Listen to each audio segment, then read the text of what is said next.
যুদ্ধবিরতি এখন একটা হয়েছে, এখন আপাতত তারা বন্ধ করছে, কিন্তু এটা কেউ মনে করছে না যে খুব স্থায়ী কোনো কিছু হলো। এই অনিশ্চয়তাগুলো কাটতে সময় লাগবে, নির্ভর করবে যে আমেরিকা কত শক্ত অবস্থান নেয়। $12 বিলিয়ন ইরানি তহবিল ছাড়ছে যুক্তরাষ্ট্র। বাগের গালিভাভ, মোহাম্মদ বাগের গালিভাভ হচ্ছেন ইরানের পার্লামেন্টের স্পিকার।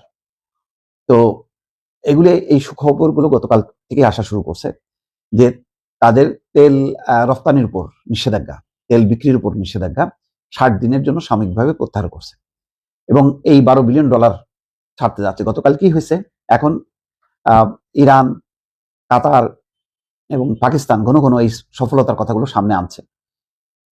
এটা বোঝা যাচ্ছে যে আলটিমেটলি আমেরিকার যে মূল লক্ষ্য, যে ইরান যাতে পরমাণু শক্তির অধিকারী না হতে পারে, অস্ত্র বানাতে না পারে, তার জন্য এই ছাড়গুলো দিচ্ছে। এটা নিয়ে খুব আত্মতৃপ্তির ঢেকুর তোলার কোনো কারণ নেই, যে কোনো মুহূর্তে এটা নাকচ হয়ে যাবে। আর সবচেয়ে বড় কথা হলো, এই ধরনের শান্তি আলোচনা বা চুক্তি এগুলি নস্যাৎ করার জন্য ওই ইসরায়েলি যথেষ্ট। তারপরও ইরানের চরম কোণঠাসা অবস্থায় এবং চরম অর্থনৈতিক বিপর্যয়ের মধ্যে এই অর্থগুলো ইরানের জন্য দরকার।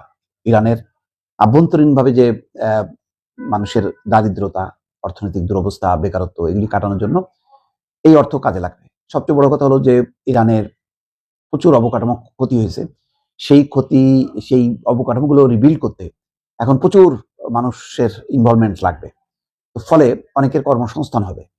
তো রিবিল্ড করতে গেলে সেই অর্থ লাগবে। এখন এই সমস্ত অর্থ এই সমস্ত কাজে নিশ্চয়ই ব্যয় হবে, অর্থনৈতিক পুনর্গঠনের জন্য আরো কিছু টাকা পাওয়া যাবে। বিভিন্ন মধ্যপ্রাচ্যের বিভিন্ন দেশে দেশে টাকা আটকে আছে, $20 বিলিয়ন তো আছে সংযুক্ত আরব আমিরাতে।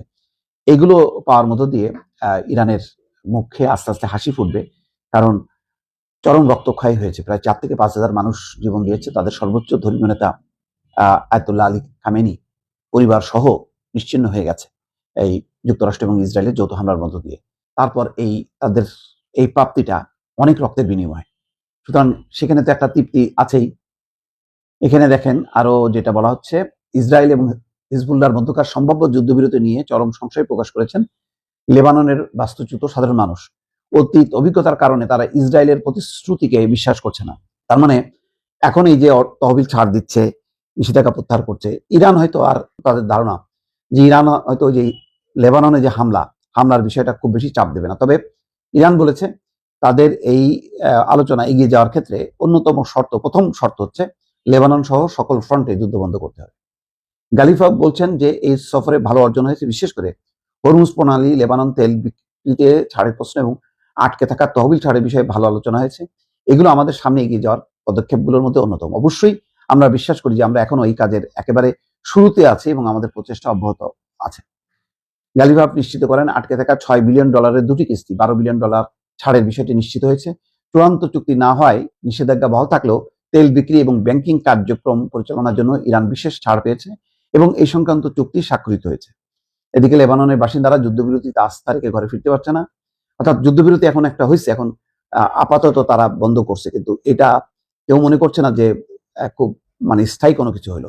এই অনিশ্চয়তাগুলো কাটতে সময় লাগবে, নির্ভর করবে যে আমেরিকা কত শক্ত অবস্থান নেয়।